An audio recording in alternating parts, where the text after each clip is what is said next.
அனைவருக்கும் வணக்கம்.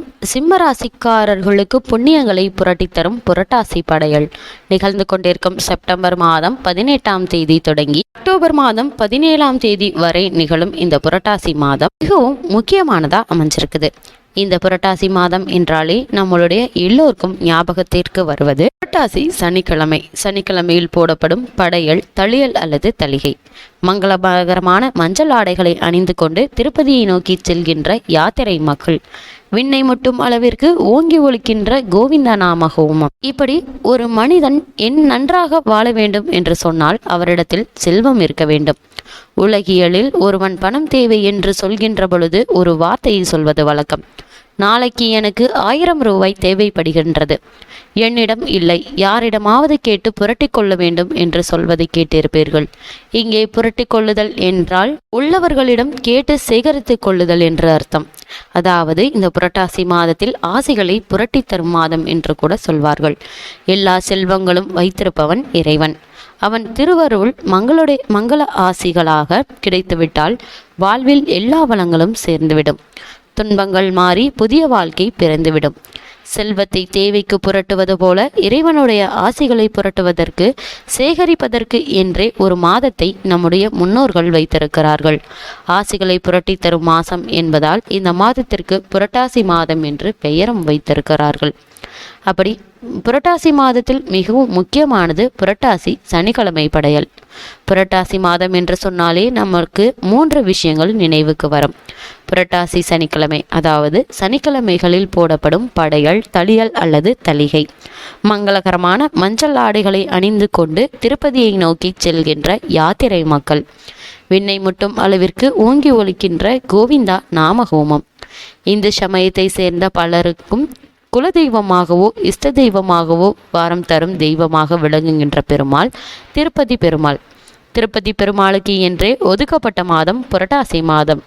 புரட்டாசி மாதத்தில் திருவோணம் நட்சத்திரம்தான் அவருடைய அவதார நட்சத்திரமாக விளங்குகின்றது.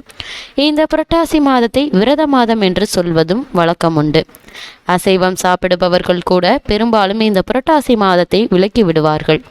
பல குடும்பங்களில் புரட்டாசியில் ஒவ்வொரு சனிக்கிழமைகளிலும் காலையில் எண்ணெய் தேய்த்து குளித்து விரதமிருந்து மதியம் தலைவாழை இலை போட்டு சர்க்கரை பொங்கல், கொண்டைக்கடலை, சுண்டல், பாயாசம், தளிகை அதாவது பெருமாள் வடை என்று அலங்காரமாக பலவிதமான பிரசாதங்களை செய்து படைப்பார்கள்.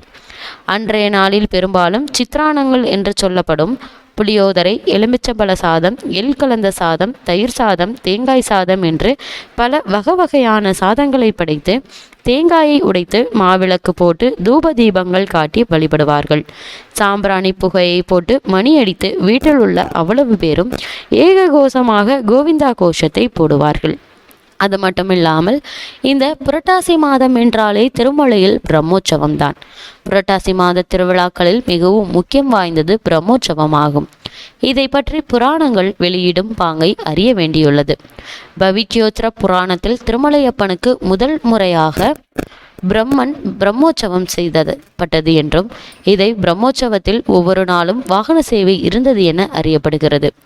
கொடியேற்று விழா தொடங்கி கொடி இறக்குதல் விழா ஈராக 9 நாட்கள் நடந்து முடிந்ததே பிரம்மோற்சவமாகும். 9 நாட்கள் முதல் 14 நாட்கள் வரை பிரம்மோற்சவம் நடந்ததாகவும் கல்வெட்டுகள் கூறுகின்றன. பல்லவராணி ஷாமாவை என்பவள் கிபி 966ஆம் காலத்தில் நடந்த விதமும் பின்னர் அவர் காலம் தொடக்கத்திலிருந்து இன்று வரையில் நடந்து வரும் விதமும் கல்வெட்டுகள் மூலம் அறியப்படுகின்றன. இந்த புரட்டாசி சனிக்கிழமைகள் அன்றைக்கு யாரேனும் அதிதிகள் வந்தாலோ விருந்தினர்கள் வந்தாலோ அவர்களுக்கு விருந்து கொடுத்து ஆசிர்வாதம் பெறுவார்கள். பல குடும்பங்களில் வருடத்திற்கு ஒரு முறையோ 3 அல்லது 5 வருடத்திற்கு ஒரு முறையோ திருப்பதி யாத்திரை சென்று வருவதை வழக்கமாக வைத்து கொண்டு அதற்கென்றே திருப்பதி உண்டியல் என்று தனி உண்டியலை வைத்து அவ்வப்பொழுது அதில் காசு போடுவார்கள். இதை 2 விதமாக செலவும் செய்வார்கள். இந்த உண்டியல் பணத்திலிருந்து ஒரு வழி செலவாக திருப்பதி யாத்திரையை மேற்கொள்வார்கள்.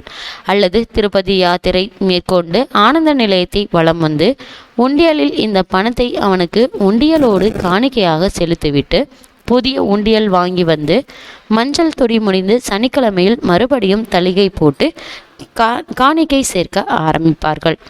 இன்றைக்கு கிராமங்களில் பல குடும்பங்களில் இந்த திருப்பதி உண்டியல் வழக்கம் இருந்து கொண்டுதான் உள்ளது. மன்னிப்பு கேட்டால் மன்னிப்பான், மறந்துவிட்டால் தண்டிப்பான் என்றும் பலருக்கு உண்டு. பெரும்பாலான மக்களுக்கு திருப்பதி ஏழுமலையானிடம் பயமும் பக்தியும் உண்டு.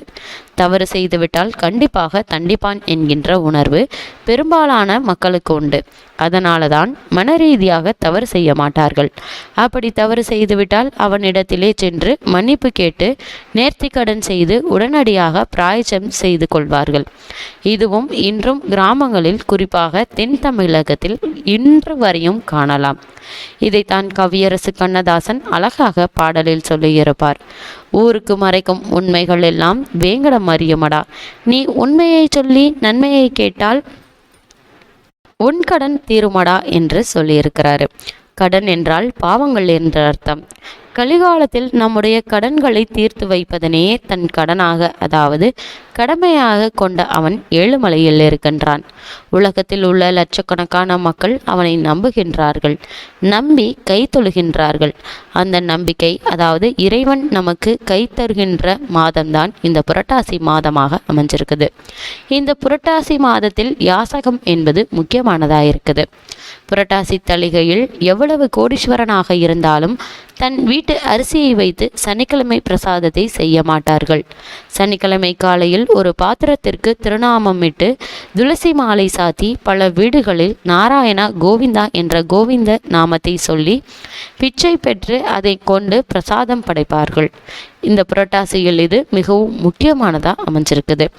இதன் மூலமாக எந்த ஒரு சூழலும் மனிதனுக்கு வரலாம் என்றும் அந்த சூழலை அவன் எதிர்கொள்ள தயாராக வேண்டும் என்ற மனநிலை வளரும்.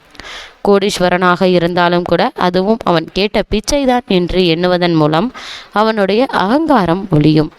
அகங்காரத்தை நீக்கிக் கொள்வதற்கு ஒரு நாளாவது மற்றவர்களிடம் யாசித்து கேள், பக்தியோடு யாசித்து கேள்.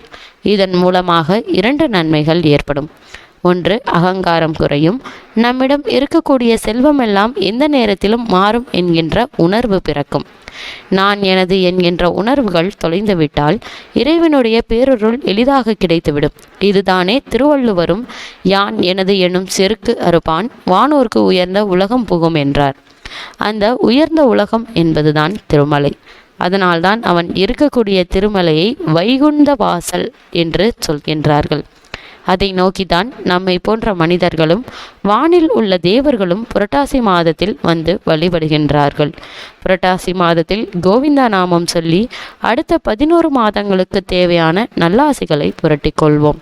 இந்த புரட்டாசி மாதத்தில் மிகவும் முக்கியமானது மகாலய அமாவாசை. இறந்த நம் முன்னோர்களை வழிபடுவதன் மூலமாக என்ன மாதிரியான நன்மைகள் எல்லாம் நம் வாழ்வில் கிடைக்கும், அப்படி நம் முன்னோர்களை எப்படி வழிபட வேண்டும் என்பது குறித்தான பல தகவல்களை அடுத்து வரும் பதிவில் நாம் விரிவாக பார்க்க போகிறோம். இந்த மகாலய அமாவாசை செப்டம்பர் மாதம் 25ஆம் தேதி நிகழ உள்ளது.